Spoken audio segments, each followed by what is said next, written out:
Hallelujah. We praise your name, O Lord, in our midst. We thank you for your presence. We are here because of you. We are here because we want to see you, we want to touch you. And when you said in your word that when we come to you, you will meet us, O God. So thank you for meeting us today. Thank you for meeting our needs, O Lord. Thank you for opening our hearts that we may be able, the eyes of our hearts, that we may be able to see you, God. We want you. We want more of you. So fill us to the brim, O God, as we listen to your word. Your word brings life, O Lord. Your words brings encouragement. Your words bring rebuke, but your word also brings healing. So we thank you for what your word can do to us. And we give you glory as we sit down. God, allow us to listen to you. In Jesus' name, in Jesus' name. Amen, amen, amen. Praise the Lord. I praise the Lord. Hallelujah. Praise the Lord. Amen. I praise the Lord because I can still raise my right hand. My right hand is really injured. It's so hard for me to carry Nathan with my right hand anymore. I use my left hand, and my left hand is numbing a lot. Nagnanumb siya a lot. Kagabi, twice akong talagang I have to get up because nagnumb siya. I have to reposition, keep on repositioning it because nagnumb talaga siya. It was so hard. And there was one time that the only position na natanggal yung numbness ng kamay ko was kneeling position. And I said, Lord, are you reminding me of this kind of position? And praise God because noon, I can drive. Ngayon, nahihirapan na po akong mag-drive. It's really mahirap. Natatakot ako kasi baka for emergency cases, hindi ko na ma-swerve yung manibela. No, hindi na po, mahirapan na po akong makasulat. Kaya when I was doing my preaching, talagang masakit. Masakit na nagsusulat ako. Mahirapan na rin po akong mag-text. Kaya kung minsan, hindi na ako nagte-text. Kasi mahirap. Lalo na kapag hawak-hawak ko si Nathan, andito ang magte-text, mahirap. If I need to use my thumb, it is so hard. But if it's the whole hand, it's okay. But just my thumb, it's not. So I went to see the doctor. And dito talagang challenging dito, pagpunta lang sa mga diagnostic, ang hirap-hirap magkaroon ng schedule. So until now, my doctor said we need to do X-ray. Until now, wala. I have to keep waiting. So I am caught between staying in Northam. I want to stay here. I want to go to join the weekly activities. But during the night time, I need my husband. Kasi I can hindi iyak si Nathan, kailangan ko even yung pagpapadede, kailangan siya ang magbibigay sa akin kay Nathan. But I praise God because I can still lift my hands to praise Him. Sabi ko, Lord, wag naman na hindi ko na maitaas yung kamay ko.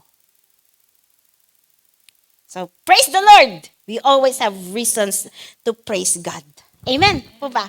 I know that each one of you as well have many reasons to praise God if you intentionally count your blessings. Even there is something that you're experiencing, if we count the blessing of God, it surpasses our own situations. Amen po ba? So, hallelujah. And I don't know, I was able to this lesson today. I was able to, first time kong na-meet, parang ting sa mind ko, last week pa. And when I was preparing a message for today, this message keeps on coming back. So, sige nga Rod, ito ang pag-aralan natin ngayon. In Jeremiah 52 verse 4. Jeremiah 52 verse 4.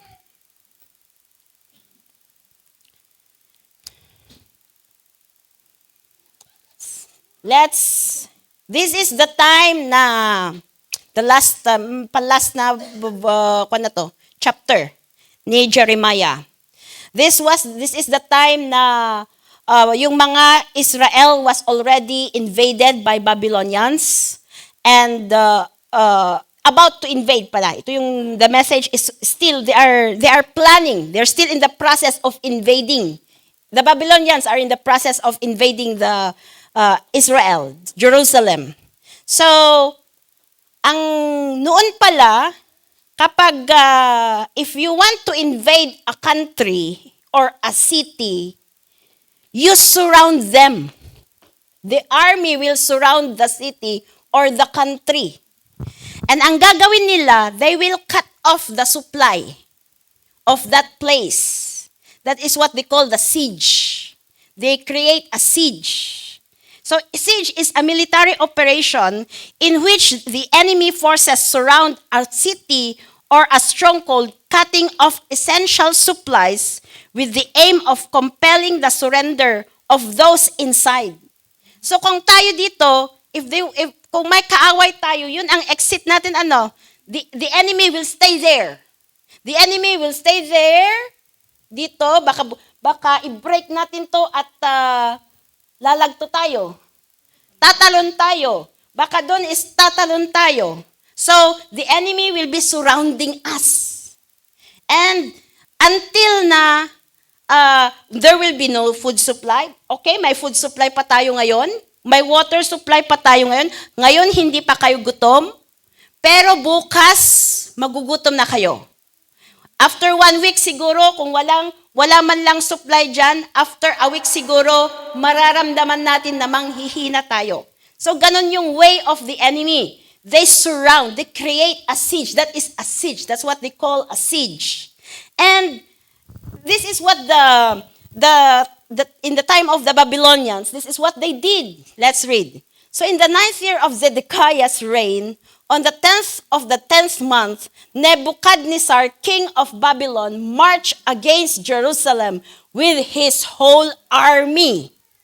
They encamped outside the city and built siege works all around it. And I just want you to imagine, if this is what they had been doing in Jerusalem before, ito yung mga war before, it is the same, it is parallel with spirituality, sa spiritual natin. So just imagine yourself being, if you're really a true Christian, a true Christian, a living Christian, you are a threat to the enemy. But if you are not a true Christian, they won't mind about you. Anyways, we're just the same. Parang same lang tayo na wala. So, you imagine yourself being surrounded by the enemy. Can you see the enemy? Can you really see the enemy literally? The spirit, the enemy na sinasabi ko po dito is, sabi ng Panginoon, it's not about flesh and blood.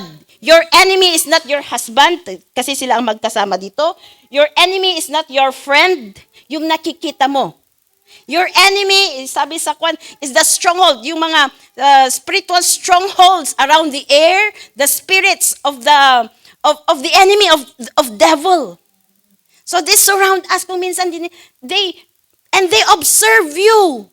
They observe us. I just listened to the testimony of yung sabi ko po na who joined a Satan's church. And sabi niya, ang ginagawa nila mga they are being sent.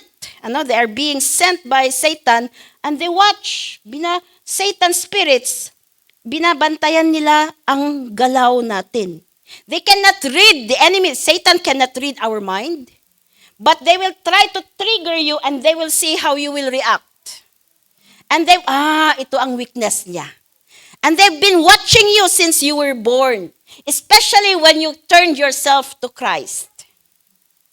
And the more that they will, kung nakita nilang on fire ka, the more that they will bring in, di ba? King Nebuchadnezzar together with his whole army. If you are a strong opponent for them, the more that they will bring armies to surround you. Kaya no wonder, don't think na, bakit nangyayari to sa buhay ko? Bakit every time na magpe-preach ako, biglang may testimony ko namin mag-asawa. Naging, sabi ko po, naging yung mga naging halos weekly. Saturday, nag-aaway kami. Saturday. Imagine, mag-prepare ka. Talagang, nag-prepare ka ng mga nakaraan, but you finalize your preparation. Saturday, mag-aaway kayo ng gabi. Oh. Sabi ko, tapos, we allowed ourselves na mag-away talaga. And then sabi ko, nagiging trend ito But praise the Lord, God is greater than our enemy. We humble ourselves and then He will fix our relationship. And I pray, Lord, I pray, kaya nga, even, remember your marriage, your family is under siege, is being surrounded by the enemy as well. So imagine it, ikaw mismo, being surrounded by the enemy, your marriage mismo, being surrounded by the enemy, your ministry mismo, being surrounded by the enemy, the church, the family church, being surrounded by the enemy, yung pamilya mo. No wonder bakit nagkakasakit, bakit sa Pilipinas may nagkasakit, kailangan ko magpadala, may butas tuloy ang bulsa. We have to be alert, we have to see spiritually. Don't think na, normal lang na nagkakasakit kasi no! Bakit sakit ba is the will from God? No, it's not. Amen po ba? So we have to be alert with the siege that the enemy allows in our lives. Lalo na kapag naging trend yan. Lalo na kapag nakita niyang, kaya sabi ko, if nagkasakit ka, sakit ng ulo lang, at hindi ka napapasok sa church, every Saturday, sasakit ang ulo mo.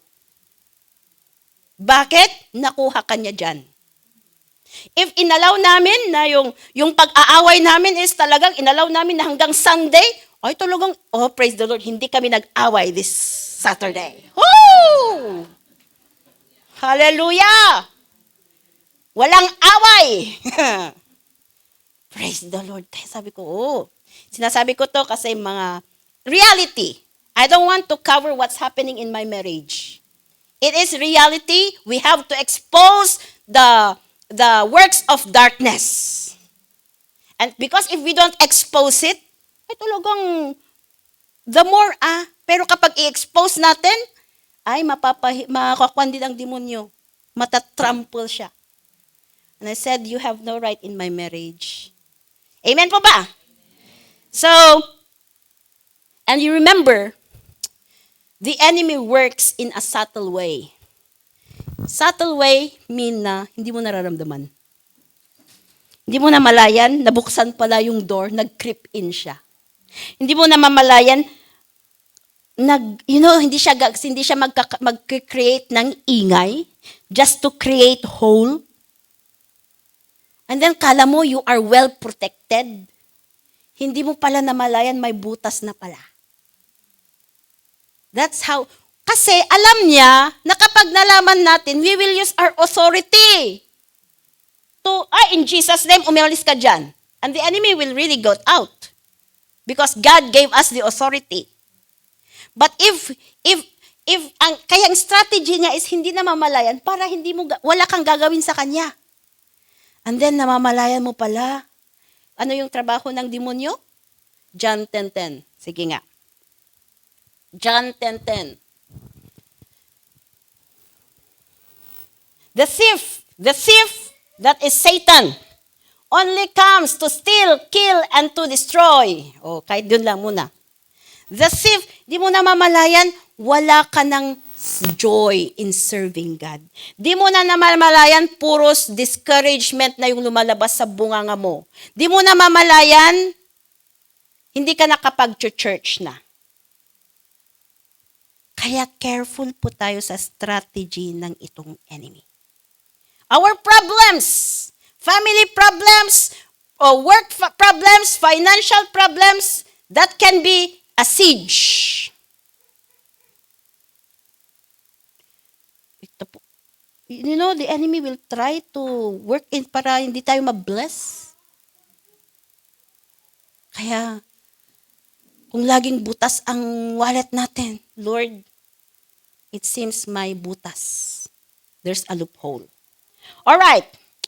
So, as someone inside, tayo na nandito, inside, you yourself, there are 3 things that we have to be careful of. Number 1 is famine. If we continue to read yung sa Jeremiah, let's go back to Jeremiah.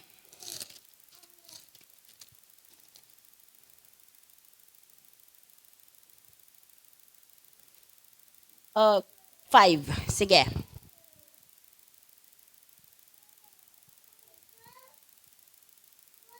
Zedekiah was 21 years old when he became king. And when the city was kept under siege until the 11th year of King Zedekiah. Tingnan natin, what year did they create the siege back to 4? 9th year, right? 9th year of his reign. 10th day. 9th, yun. 9th year of Zedekiah's reign. Pero in verse 5,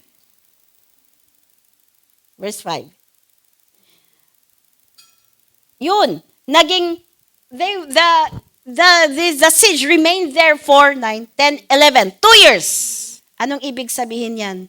Sometimes, ang demonyo, hindi bigla ang gaganon siya. Dahan-dahan, sabi ko nga po, para hindi nyo madlaw. Hindi nyo mahalata yung pagpasok niya especially in the mind. Especially in the mind. Verse 6. By the 9th day of the 4th month, the famine in the city, the famine in the city had become so severe that there was no food for the people to eat. There was famine already. Famine represents spiritual dryness. Sometimes, ini-entertain natin ang mga bagay-bagay na parang, di ba, kunti lang naman to. Number 1, cellphone. The Lord has been speaking to me in this. Number 1, cellphone. Di ba, i-check ko lang naman. Di mo na mamalayan, di ba, naging 2 hours ka lang nasa cellphone mo. And then, wala ka ng time na mag-devotion. Anong nangyari? There will be spiritual dryness. If there is no devotion, there will be spiritual dryness. Spiritual dryness is being famine. Yung famine is away from the presence of God. You know, in Genesis chapter 4, verse 13. Genesis chapter 4, verse 13. Ito yung nangyayari. If we are away from the presence of God, 4. Genesis 4. Ayun, 13.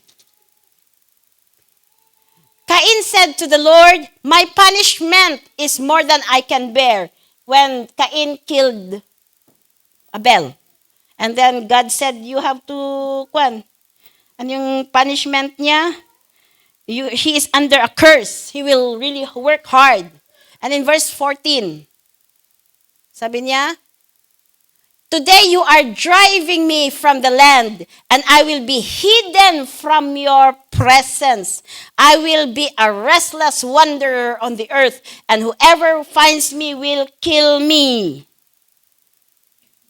So, in verse 16, jump to verse 16. So, Cain went out from the Lord's presence and lived in the land of Nod, east of Eden. Eden is the presence of the Lord.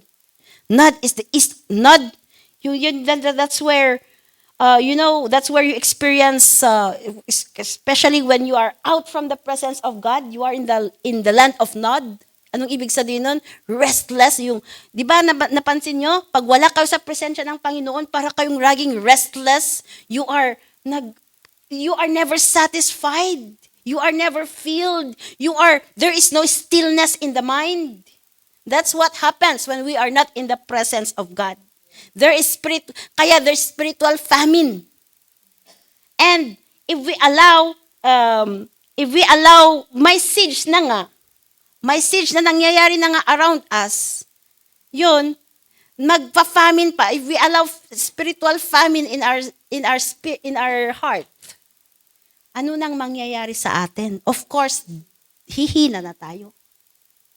So devotion, how can we be fed? The word of God is our manna, is our food. Manna is the food. Manna.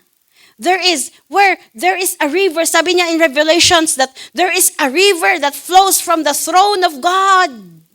Na whoever touches it will have life. The river of life. And yun, if we don't have connection from the throne, if we do not know how to worship, there will be no rain. There will be death of plants, right? No worship, no rain. If we do not know how to teach ourselves to worship God, then we will be spiritually dry. If we do not know how to submerge ourselves into the river of life that flows from the throne of God, there will be spiritual dryness. Sometimes we are very busy in the ministry. Ito ang kinakatakutan natin. Especially for those who are ministering. We are very busy in the ministry that we don't have time with God anymore. Kaya sabi ko, Lord, challenging ngayon na may bata, pero I have to seek you. I wanna seek you, Lord. We are busy in the kingdom, but not to the King. That is a dangerous situation. Busy in the kingdom. Nandun tayo, naggumagalaw-galaw lagi. Pero did we even try to cry out to God in your own? Sabi ko even sa mag-asawa, sabi ko kay pastor, we pray together, but iba rin yung prayer mo na mag-isa ka, iba rin yung devotion ko na ako lang. But we always come together. Pero iba yung sa'yo, iba yung sa akin. Because, ewan ko, I cannot express, even asawa ko naman siya na sabi ko naman ang gusto ko, pero when it comes to prayer, I still treasure my me time with God, not with Him. Amen po ba? We need that. If you want to, bakit wala na akong joy na pumunta ng church? Don't you question yourself, bakit nga ba? Don't say, si Juan kasi, si pastor kasi. No. Kasi ikaw mismo yan. Nasa atin mismo yan. I cannot even blame you as well. I cannot even blame my superior, my overseers. Nasa akin din po yan. Nasa sarili natin yan. We cannot blame what's happening in the church as well. Nasa atin. We cannot blame what's happening in our workplace. Because God knows. And He's in control over everything. Ang hinihintay lang niya is for us to come to Him personally. And Lord, I come to you. Fill me. Fill me to the brim. Ask God to fill you to the brim. If you feel like there was one time someone told me, I cannot even read my Bible, Pastor. I cannot even cry. I've been through that. And simple. Sabi ko, Lord, I cannot pray. I cannot cry. But I want your presence. I just express my desire that I want you, God. Kahit wala akong nararamdaman. You know what happens after? Kinabukasan siguro wala pa.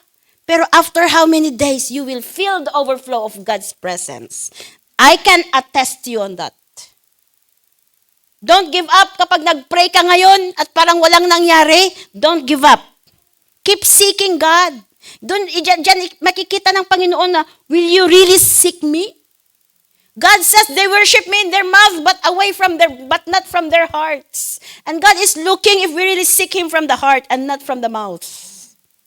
Are you really seeking me or you're just really seeking me in your mouth only? Amen po ba?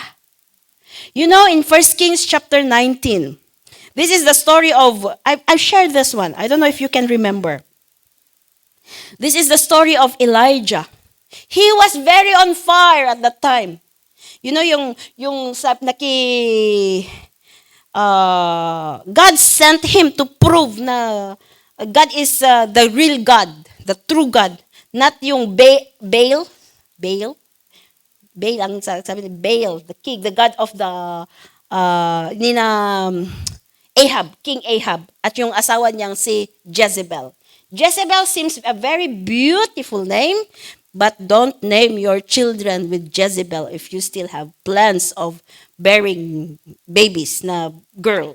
Don't name your children Jezebel. She is a wicked queen.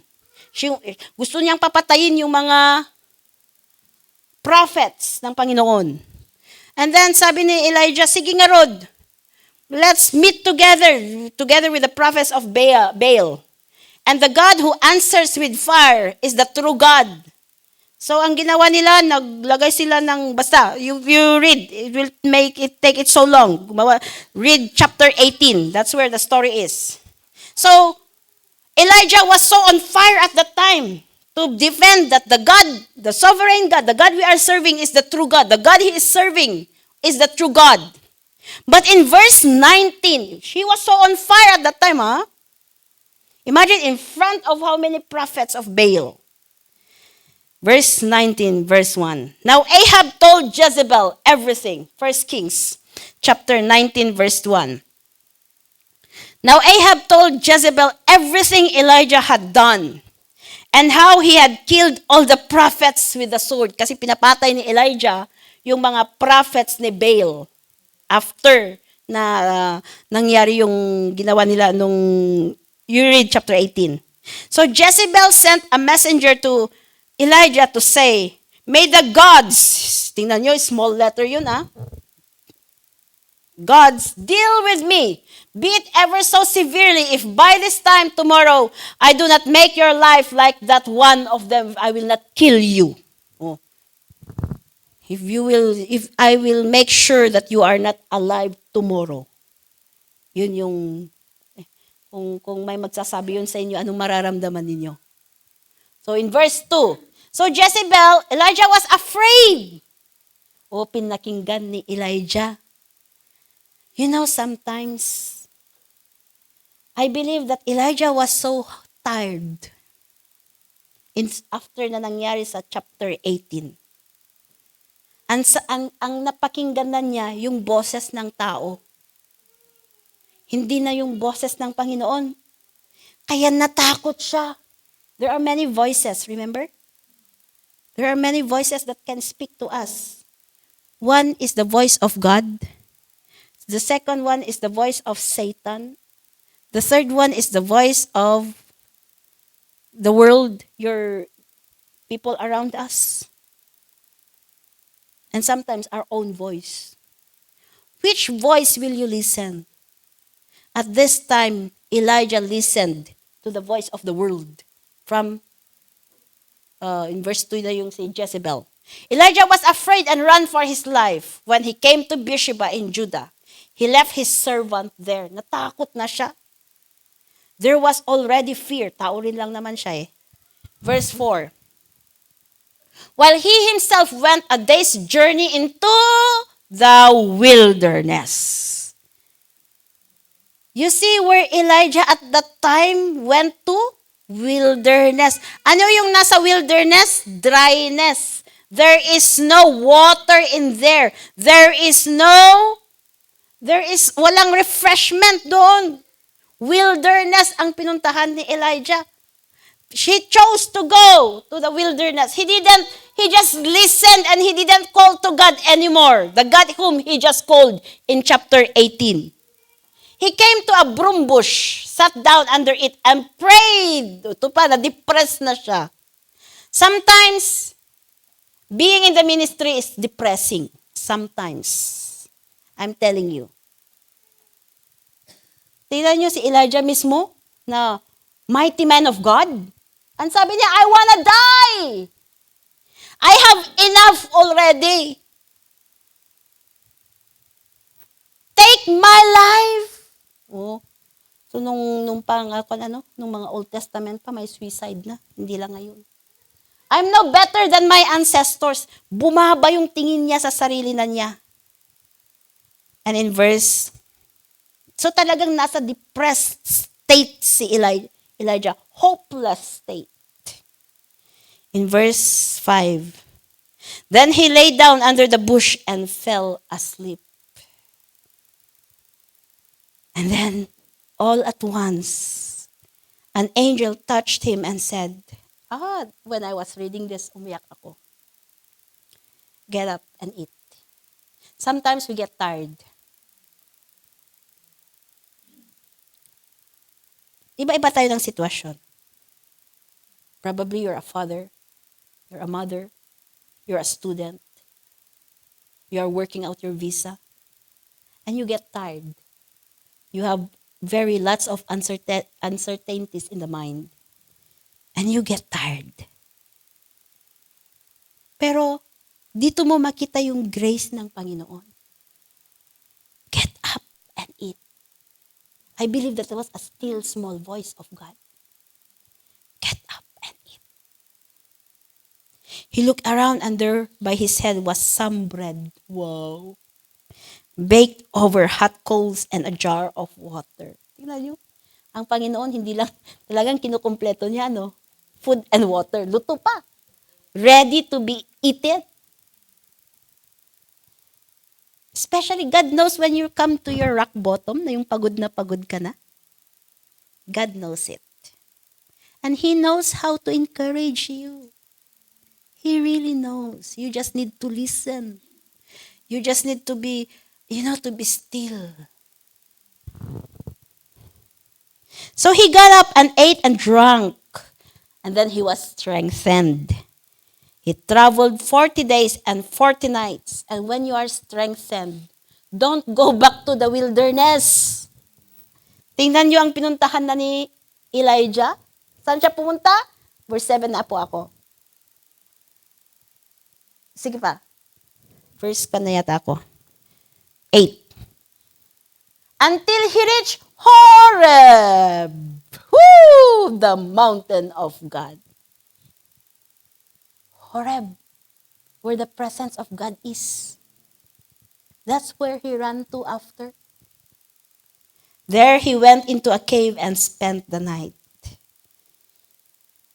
If you continue to read, na-restore si Elijah and he kept ministering. Famine, if you are in the wilderness already, many times because of situations, many times because of the siege na nangyayari around us, we become famished. Napafamish tayo. Sometimes, nandun na tayo sa wilderness. When the time comes, God is gracious. He will never leave you nor forsake you. Wait for Him, call upon Him. Huwag kang, sige na nga. Huwag mo pang lalong ilagay yung sarili mo sa wilderness. Kung siguro si Elijah is nagpatuloy na naglakad sa wilderness, hindi siya nag-sleep, di ba? He slept. Hindi siya naging still. If he kept walking in the wilderness, namatay siya. But because he slept, he became still. When we are not still, God cannot reach up. Ang hirap, it-reach tayo ng Panginoon. Ginagano na nga tayo ng Panginoon, layo ka pa ng layo. Because He cannot force you naman, di ba? Amen. Sometimes, our busyness is leading us to the wilderness. Sometimes, many times. It's okay to be, of course, we need to work. We need to look after our children. But do not neglect to come to the throne of God and be filled. Do not neglect to mapakain. Amen po ba? If we neglect to drink, nadidehydrate tayo. Kung ano ang nangyayari physically, it is parallel. It is the same spiritually.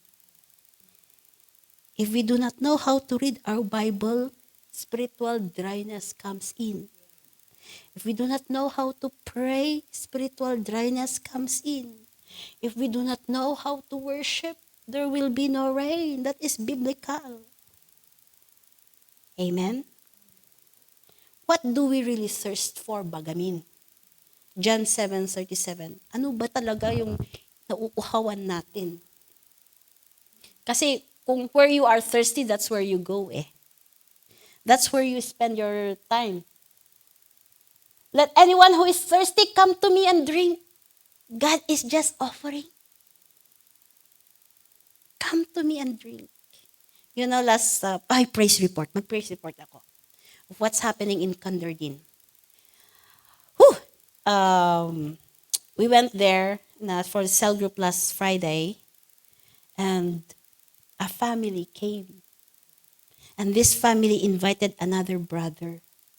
And then they were saying, ang daming Pilipino dito, kaya may mga there was question and answer na nangyayari. Sabi ko, wow, it is a pond, fish pond, na maraming fish. Sabi ko, tutukan talaga natin ang Canderdin. That's a praise. Parang walang nangyayari. Kung minsan, parang pare-pareho lang kaming nagmi-meet. It happens. Huwag kayong ma-discourage kapag sa cell group ninyo, ngayong Friday, 3 lang tayo. Next Friday, 3 ulit tayo. Next Friday, word, nagpapalitan na lang. Ikaw ang word ngayon, next Friday siya, ako naman sa next. Next, ganun ulit. Huwag po tayong ma-discourage sa ganun. Let's keep meeting kahit konti lang tayo. The Lord will bring in souls. Amen po ba? So, let's be, and yung usapan pala nun, come to me, all you who are weary, and I will give you rest of your souls. Sabi niya, di ba? Rest of your souls. God wants us to rest our souls, our mind, our emotions to Him. Amen? The best place to rest is in the presence of God. So find time to rest. When everything is just overwhelming, try to be in the presence of God. Makakalma ka. Number 2, let's go back to Jeremiah. Jeremiah, asa na tayo? Saan yung last verse na binasa natin? Verse 6? Okay. Verse 7 na nga ron. Jeremiah 52 verse 7. Then the city wall was broken through, and the whole army fled. The city wall was broken, your walls. What does that represent? Your protection. Your protection. If our protection is broken, ano yung magpro-protect sa atin? You know, in the family, di ba, I feel protected in my own family, in your physical family. It's also the same. The importance of having a spiritual family, that is your protection. The importance of having a pastor who will cover you through their prayers. Not physically that we will cover you, but we cover you through our prayers. And if pastors do not pray, ay accountable sila sa Panginoon. Kaya nakakatakot din. Kaya sabi ko, kailangan ko mag-pray kasi accountable ako sa lahat sa inyo. Kung hindi ko kayo ipagpe-pray, ay na. Kaya minsan ang ginagawa ko, schedule. Siguro, itong mga Monday, Tuesday, Thursday, para walang ma-miss out. So, and if you do not know how to submit as well, your covering will be broken. So it's the importance of submission to your leaders, coordinators in the different ministry, and even to your pastor. That even when you go to, halimbawa, you go to Darwin or uuwi kayo, Pastora, can you pray for us? Or the church, can you pray for us? The importance of being prayed for. Our prayers are covering. And if you do not know how to, kung minsan ayaw nating i-open yung mga nangyayari sa atin kasi, or even ask for prayer request. You know what is that? Pride. Bakit Diyos ba kami para alam namin ang nangyayari sa inyo? How can we pray for you? As I always say, if you are open to me with your situations, and when I remember you, ay ganito pala, okay, I know what to pray for. I will pray for you. But if you are not open to me, ano kayang very na lang? Did you get it? If we are even for me, I'm very open to you because I'm expecting you that you are praying for me as well. So you know what you are praying for me. Amen? So it's nice to be open. Amen po ba? Loopholes. Don't allow loopholes, covering. Sabi niya po sa Ephesians chapter 4 verse 27, do not give a devil a foothold. Do not allow loopholes. You know what you watch in the movie, in the cell phone? Kung may pornography yan na pinapanood natin, that is a loophole. I'm very frank with this, pornography. Because this is a very stubborn spirit. Because sometimes, ang hirap na, as a preacher, parang ayaw kong ikwan yung pornography. But in my ministry, people come to me, Christians ang mga yan. And they're involved sa pornography. And we have to expose this. Kasi kung minsan, parang tabu na ayaw nating pag-usapan. Pero actually, marami palang nalulung. At marami palang nalululong sa pornography. That is a loophole in your spiritual relationship with God and even in your marriage if you're married. It will cause you to be sexually immoral. And it's the sexual morality, mahirap kaya yan na, yung sabi niya sa Proverbs na parang it's so hard to let go.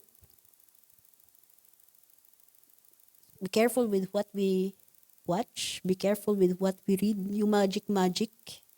Kaya yung mga children natin, don't let them read.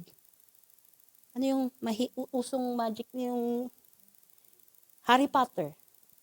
Don't let them read Harry Potter. Don't let them read magic arts.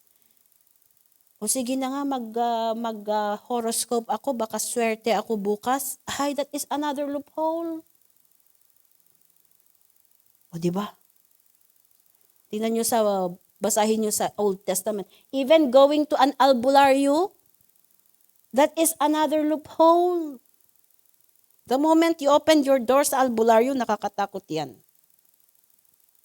Kaya nga, meron yung time na talagang pinapatay nila yung albularyo sa Israel in the Old Testament. The enemy is watching. You know, even simple offense, let's get a little bit, kala natin yung mga mabibigat lang.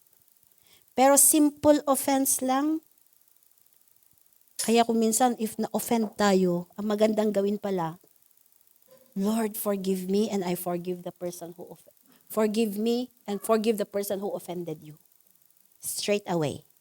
Kasi if you keep it, that is a loophole, it will become hatred. The enemy will play in your mind. Nagiging paranoid ka na. It will become a hatred, and then mamaya, di mo na malayan, unforgiveness na. Simple lang. Where did it come from? Simple offense. Kunting butas.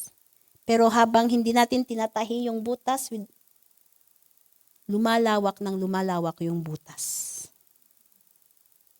So, the city wall was broken. And when we don't have the covering, the protection, we are easily. Anong nangyari? Anong nangyari doon sa Jeremiah? Verse 7 ba yun? 7. The city wall was broken through and the whole army fled. Malis na yung kasi pumasok na yung mga kaaway nila. They left the city at night through the gate between the two walls near the king's garden. Though the Babylonians were surrounding the city, they fled toward Araba. And let's keep going. What's next?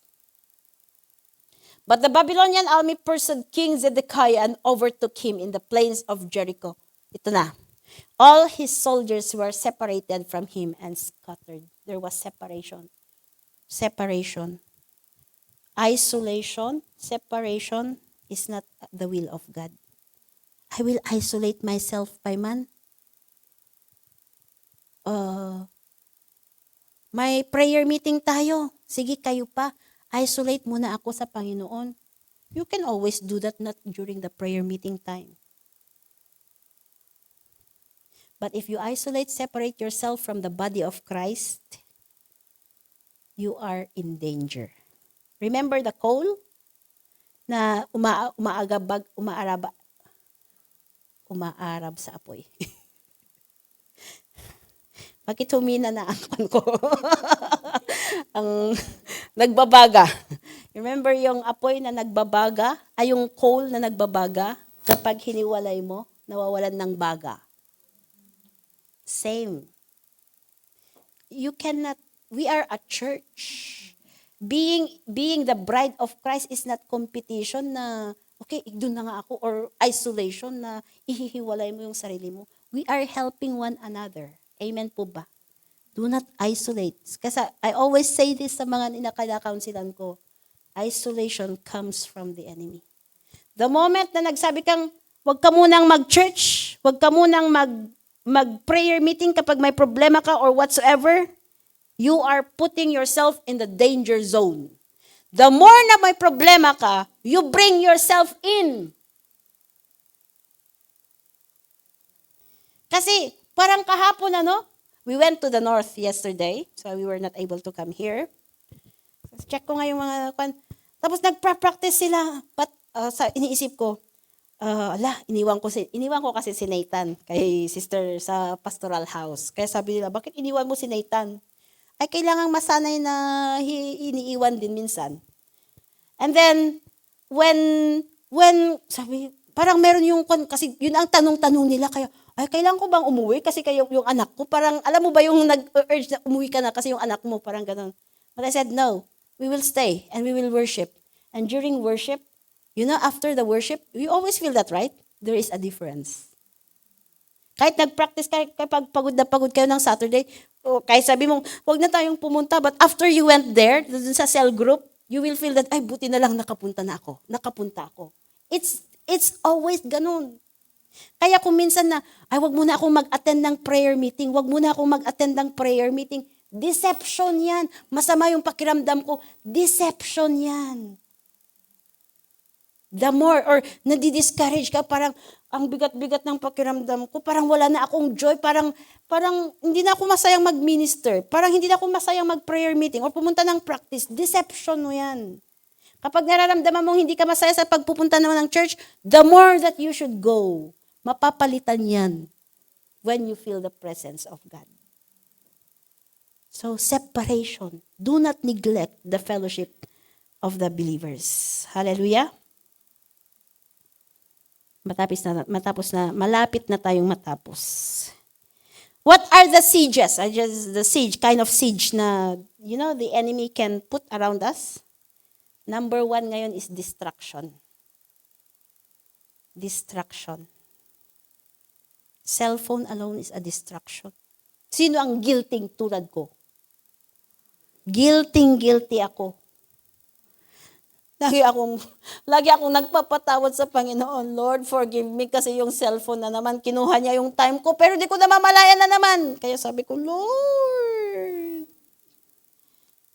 it's a siege that may pagpupulong daw, sina Satan. Nagpupulong sila. Alam niyo bang nagpupulong sila? And then sabi nila, ano kayang gagawin natin sa mga Kristiyanong to? Kasi on fire sila. Sirain kaya natin yung church building nila? Sabi ng isa, wag. Kasi the more na pahihirapan pasisirahan, the more na nagiging on fire sila. Tingnan nyo sa China, the more na po-persecute sila, the more na na-on fire sila. Di ba? Kaya wag. Ano nga ang gagawin natin?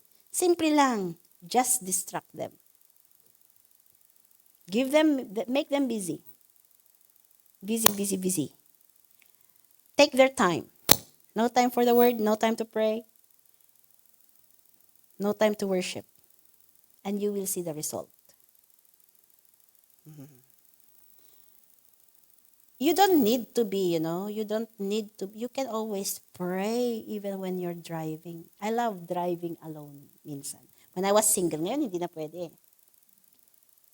When I was single, I love driving alone. That's my moment. Kaya si Favor, alam niya lahat ang iyak ko dun. That's my moment with God. Discouragement. Ano pang siege? Discouragement.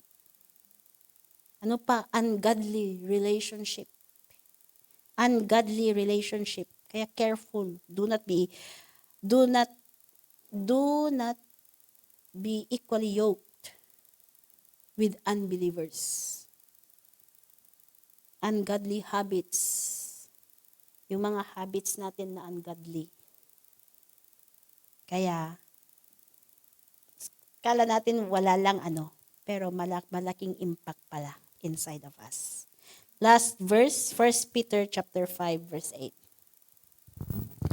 1 Peter chapter 5 verse 8. Sabi niya dito, be alert and of sober mind. Your enemy, the devil, prowls around like a roaring lion looking for someone to devour.